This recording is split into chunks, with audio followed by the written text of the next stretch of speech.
You are now listening to About That Business, hosted by Rom Wills. Rom Wills is an entrepreneur and personal coach who has helped people reach their fullest potential personally and professionally. Take it away, Rom.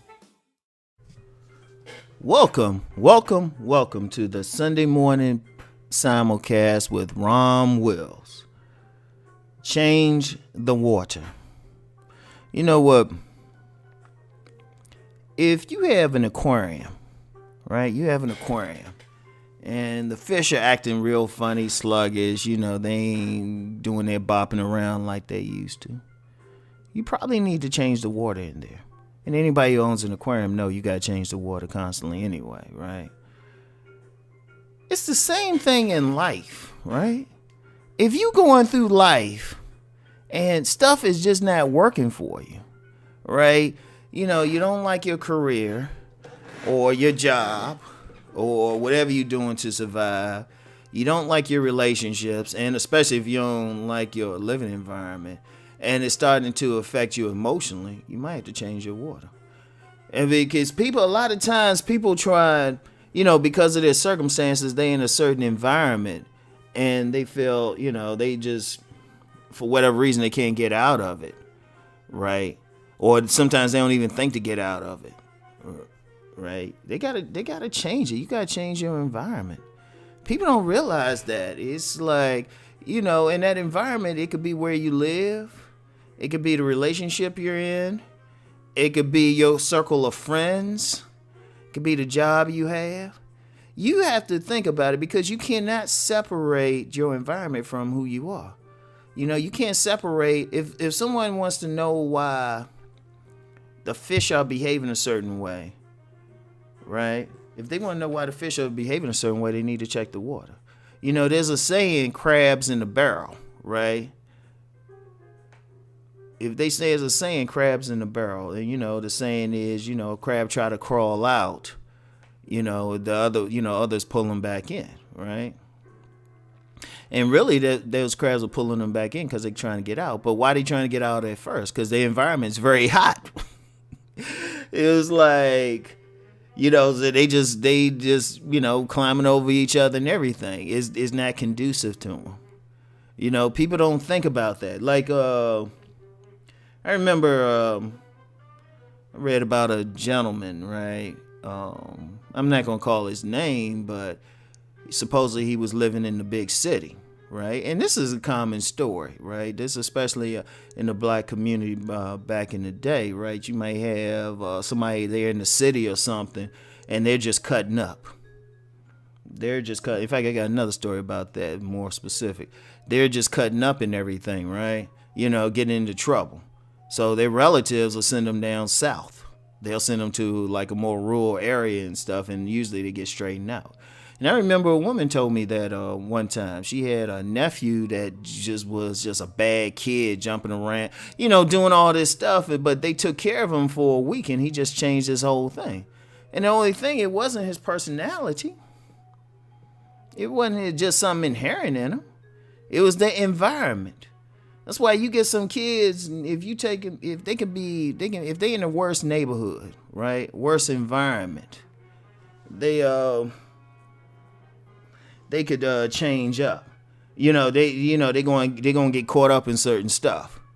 But then you put them in another one, it's like boom. I'll tell you a story about myself. I remember back in the 8th grade, right? Back in the 8th grade, I used to be a peaceful kid, but I started getting in fights and stuff when I was in the 8th grade. Like, that's probably the one year I probably fought every other week, right? That was all I behaved seriously. And I remember a teacher said, this is going to be the worst report card of your life. Because I was like that smart, studious kid, right? But I was also that kid being smart and studious and generally peaceful. Other people thought they could take advantage. Now, I put up with some stuff before the 8th grade, right? I put up with a lot of stuff, right? A lot of people trying me and everything, but I was just like, So, I know about that bullying, but it didn't affect me that much because 8th grade hit a growth spurt and I was popping some people. And I mean, like, to the point teachers were concerned. They were like, wait a minute, Rom, you used to be one of the best students. Ironically, even though the 8th grade year was like, overall not my best year academically, I was still the smartest kid. It's in my yearbook for that year. But I realized then I needed to change my environment and stuff. So, I talked to my grandmother and I said there was this private school I wanted to go to. And, I did the stuff I had to do, the test and everything to get in that private school, and I got in there. Once I got in there, since it was a different environment where, somebody wasn't trying to test me or fight or whatever every day and stuff like that, I could focus on my academics. Everything went back to normal. I was honors roll several times, right? And, did well in school and even got scholarship offers to different colleges, right? The thing is, I changed the environment. And people got to look, when you out here, when you look at your situation, look at the environment you're in. Start with your home. Is the home chaotic? Or is it peaceful? Like, honestly, a lot of people, even though I'm promoting great relationships, sometimes the person you're with that's part of the problem. You might have to roll out from that person, change that environment. Now, if they not their problem and it's still stress, then y'all might have to move. Or if the stress is coming from your job, you need to seriously look for another job, because that's affecting you. Or if you got a bunch of friends who bring in nothing but drama, you're going to have to change it. Don't be afraid to walk away from people, because, look, sometimes people, in a sense of loyalty, they'll stay in a situation or whatnot, or they'll feel like they can't do any better. But if it's killing you, why are you staying in it? And I know some people say, well, I can't afford to move, and these people have been my friends since childhood. It's like, but they toxic. You got to do whatever you got to do to get out of that situation. You got to change the water. You got to change the water. Because what good is that situation for you? You trying to be loyal or deal with the same thing thinking you don't have any options. You always have options. What good is it if this is stressing you out? What good is it staying on that job if it's stressing you out? Yeah, you paying bills with it or something, but contrary to popular belief, there are plenty of jobs. There's still plenty of jobs. Now, you might have to do some stuff to get that job. You might have to get some type of training or see what you can do there. Or, you might just try to think about doing something entrepreneurial. But you still got to change it, because what good is it if this is stressing you out, if this is giving you high blood pressure and stuff, if this is because of how you eat and you might be getting diabetes or something, what good is that job just to get a little bit of money? Or what good is that living situation or that neighborhood? You got to change the water, because you can't separate one for the other. In fact, out here in general, just on a macro level, people talk about the hood or different places and everybody's behaving so dysfunctional. Where they living at? You can't just say, because I guarantee, if you take the same person and put them in another environment in some different type of water, they'll gradually change up, right?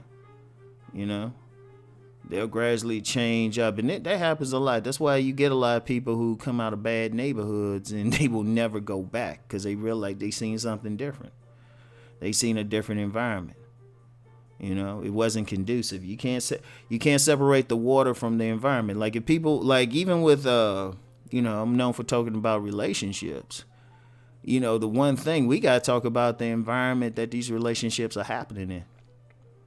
A lot of relationships break up because of we don't have the communities we did. A relationship is supported by an entire community. Even families and stuff. Families are raised, children, they say it takes a village to raise a child. If you got a strong community, the children come up better. It's not just the parents. When I was young, every adult in the places I lived from, up to the age of 18, 2 different major neighborhoods, right? All the adults were your parents. All the adults could correct you. You know, now we got situations now where a person might not know the neighbor on the other side of their neighbor. They might know their immediate neighbor, right? But that's the environment. So if we want to change things, you want to change stuff in your own life, change the water you're swimming in. All right? So that's it for today. I'll talk to y'all later. Keep rising and transforming.